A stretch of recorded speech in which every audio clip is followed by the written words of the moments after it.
Hello everyone and welcome to vlog number 3, and in vlog number 2 I was talking about our St Albans scarf pattern, which is for people that want to learn how to knit Fairisle, and it's really lovely and basic and people can practice doing a bit of Fairisle.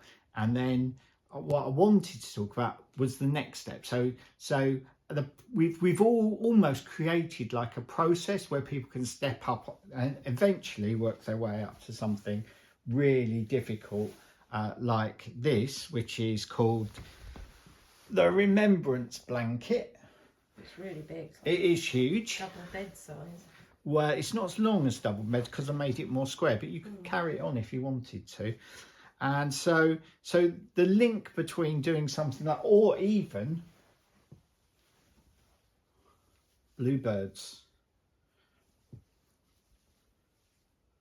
which something like bluebirds and something like remembrance, they take a lot of concentration. But so we created a pattern that was the link between, and it's called Charlie Brown.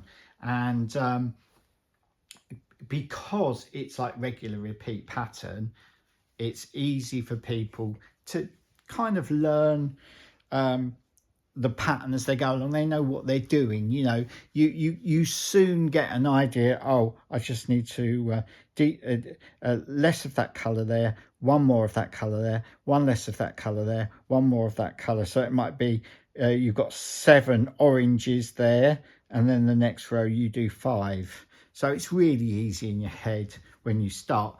And the great thing is that when you've made this, you've already realized that purling Fairisle is a pain. It is a pain. Why is it a pain? Well, it just takes, it's a fiddle. It just takes so much longer. And what's great about Charlie Brown is because it's knitted in the round, you're not swapping as well. You're not swapping from knitting, plain knitting to purling. You're just constantly plain knitting all the time. And it's just a great one for people to practice. And then it's steeked. So there you can see where I've just sewn the steek back, Joey. Can you see that? Yeah, try and hold it in the light there.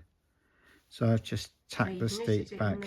Completely, so it's only knitting, not purl. It's you just keep knitting, and you're always looking at the front side, and you can really, because it's a nice regular pattern, although I have changed the thicknesses of the stripes as you go through the pattern, because I want your eye to be flicking around, you know. So if it was just standard size stripes, and then if you knitted with, and we'll talk about the yarn in a second, but if you knitted with, so that's the pattern there. Hold it still. So you just start at the bottom here. Oh, you start at the bottom there, and you can do as many repeats as you like. You can do as many or as few repeats as you like. So and there's how-to videos on YouTube on that as well. What we did was we created what we call Mrs. Smith's creative yarn packs to go with that. So you can, there's different colorways as well. So you don't necessarily have to, or you don't have to knit it in these colors. So if you wanted to do it in the red and darks, this is the kit. So there's a kit with the pattern for that. But what I would say is, don't use whole balls. Use maybe a third, and then maybe change color and maybe use half a ball, and then maybe go back and do 2/3 of the other, or whatever. But you mixing up the thickness of the stripes as well, so that the thickness of the colors is random. So you're saying a bit more random rather than ordinary. Yeah, because I just love randomness. What I don't want to see is all the stripe thicknesses the same all the way through. Yeah, I mean, don't want to see that. Well, you know, upset you, do you? no, but when I knit, I don't want to see that. I'm trying to. You know, my mind wants to make things as random as possible. So that's what I'd like to see people do So where have you with this done? pattern. Let's just have a show us, for instance. Well, there's a nice thick stripe of, so I might have used, say, see that pink there? I might have used a whole ball of that pink, I don't know, and then a tiny little bit of that pink. And then, so sometimes, especially with like a bright colour, I'll just put a little pop of it in, and then go back onto a different colour. And it's a great one because you can bring other colours in. So these colours aren't necessarily in the packs, but people could use colour from their stash.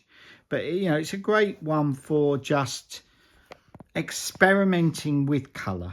And that's the plan. That's hopefully the plan and what people will do when they come to knit A it. scarf, that's sort of a shawl as well, really, isn't it? Yeah, You could layer yeah. it.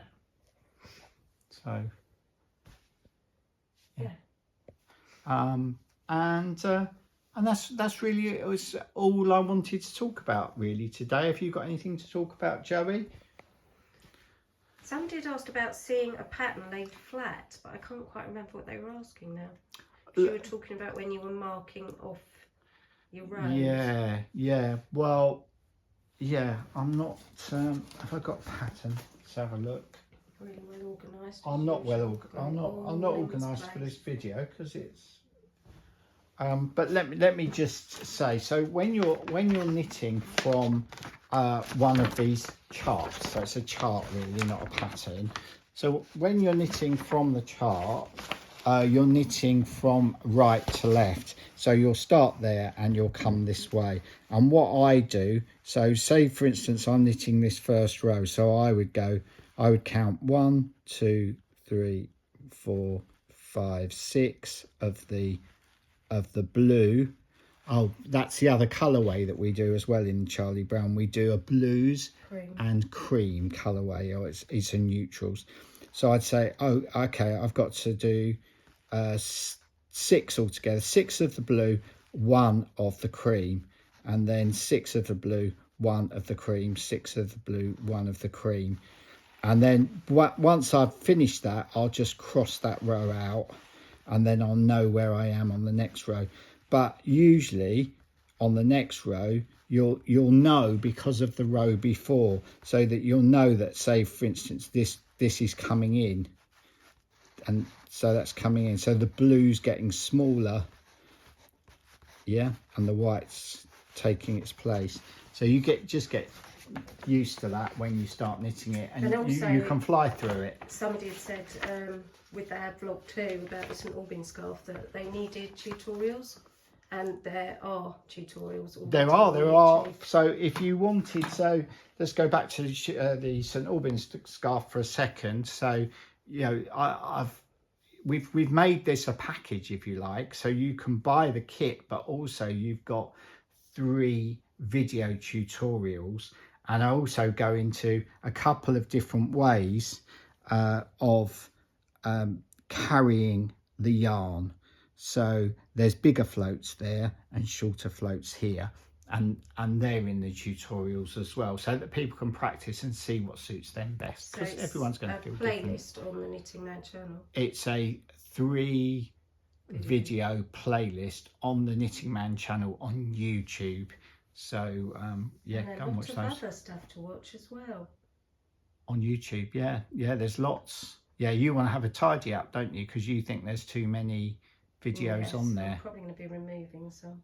Yeah, so watch them now before she does. She'll be taking all the ones off with her on. Yeah.